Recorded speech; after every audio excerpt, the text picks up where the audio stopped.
Assalamualaikum warahmatullahi wabarakatuh. Perkenalkan, nama saya Muhammad Sadat.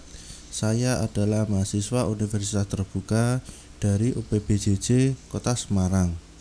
Pada praktikum 2 mata kuliah jaringan komputer kali ini, kita akan mempelajari tentang perintah-perintah pada command prompt. Video ini akan saya bagi menjadi 4 bagian, yaitu bagian pertama adalah navigasi direktori, bagian kedua adalah informasi jaringan, kemudian bagian ketiga yaitu diagnosa jaringan, dan bagian keempat adalah pengaturan jaringan lanjutan.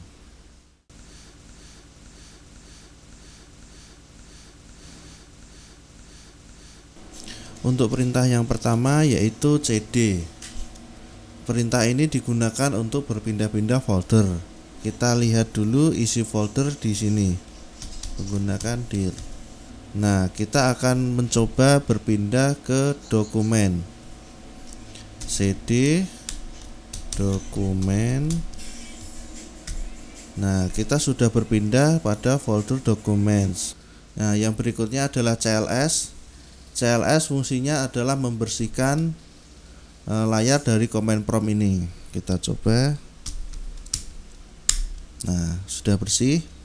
Untuk perintah yang ketiga yaitu dir slash tanda tanya. Perintah ini adalah untuk menampilkan informasi detail dan opsi tambahan dari perintah dir. Di sini ada display owner the file. Oke, kita klik continue. Dir slash key. Nah, itu.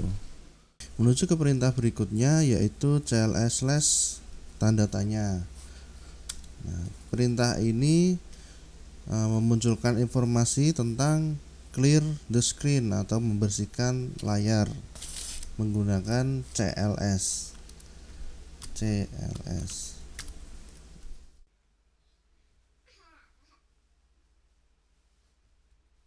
Perintah kelima yaitu ipconfig.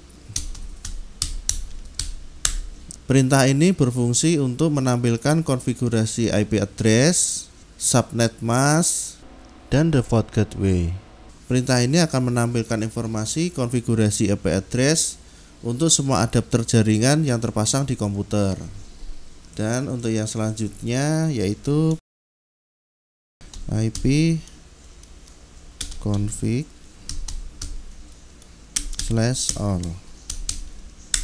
Kalau yang ini menampilkan konfigurasi atau informasi jaringan itu lebih lengkap daripada ipconfig.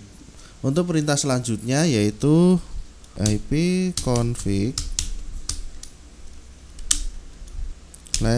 tanda tanya. Nah, ini menampilkan perintah lanjutan dari ipconfig ya. Kayak seperti tadi itu ipconfig/all di sini tertera. Untuk perintah selanjutnya yaitu ipconfig/release. Nah, fungsi dari ipconfig/release ini melepaskan alamat IP yang telah ditetapkan oleh DHCP server. Untuk perintah selanjutnya yaitu ipconfig/renew. Nah, fungsinya yaitu meminta alamat IP baru dari DHCP server. Nah, untuk perintah selanjutnya yaitu ipconfig display DNS. Perintah ini akan menampilkan daftar nama host dan alamat IP yang disimpan dalam cache DNS.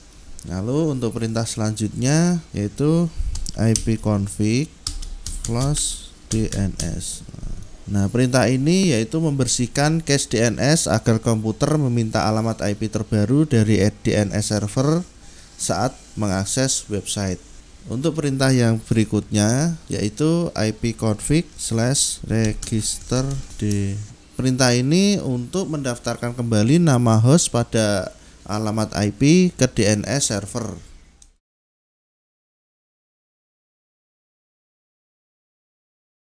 Yang pertama adalah ping. Nah, ping ini digunakan untuk menguji koneksi komputer dan website lainnya. Misalnya kita akan ke Google.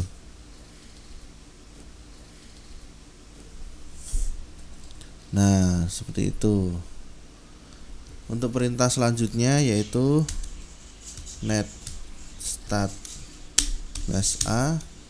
yaitu fungsi ini untuk menampilkan daftar semua koneksi jaringan yang sedang aktif, baik TCP maupun UDP, beserta alamat IP dan port yang digunakan. Oke, kita coba.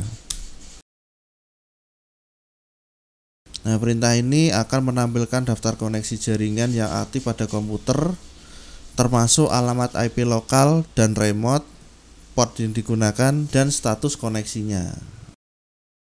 Kemudian yang berikutnya yaitu tracer T. Nah, ini fungsinya yaitu melacak rute yang diambil dari paket data saat dikirim ke host lain, berguna untuk melihat hub yang dilalui data dan mengidentifikasi potensi masalah koneksi. Oke, kita akan coba ke Google lagi ya. Nah, perintah ini akan melacak rute yang diambil paket data saat dikirim ke situs web google.com. Gitu.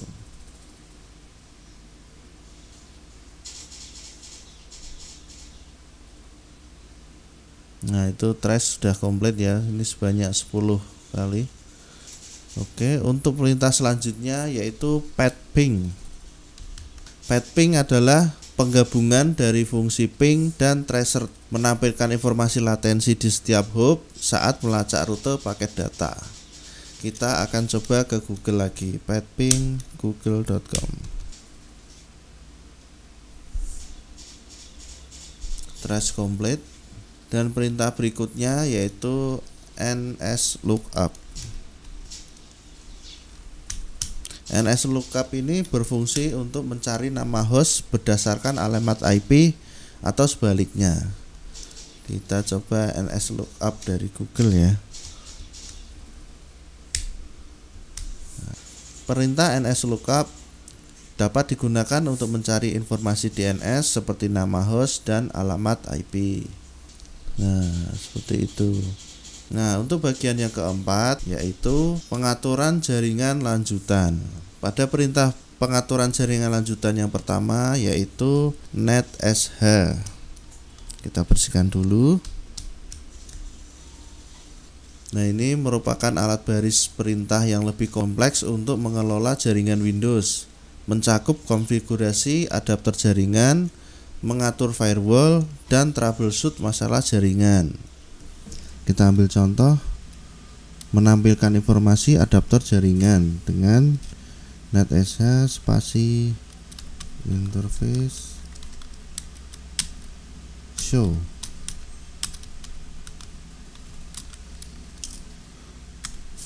Nah, perintah ini akan menampilkan daftar adapter jaringan yang terpasang di komputer.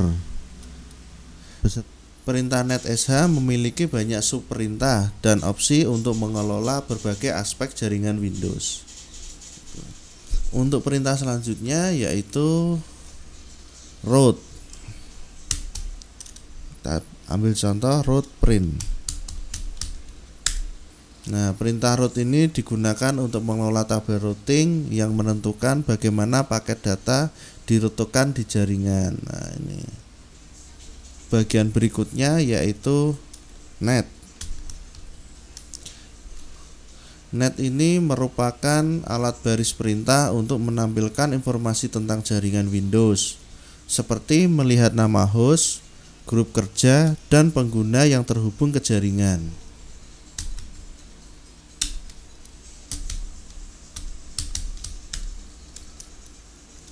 Kita coba netconfig server workstation. Nah, itu tadi adalah 20 perintah dasar dari command prompt yang sangat berguna untuk mengelola file, melihat informasi jaringan, dan mengatasi masalah koneksi. Ingat, command prompt adalah alat yang ampuh, jadi gunakan dengan bijak dan selalu belajar lebih lanjut untuk mengoptimalkan kemampuannya. Demikian video praktikum 2 komputer jaringan. Apabila ada kesalahan, saya mohon maaf yang sebesar-besarnya. Terima kasih sudah menyimak video ini dari awal hingga akhir. Akhir kata, wassalamualaikum warahmatullahi wabarakatuh dan terima kasih.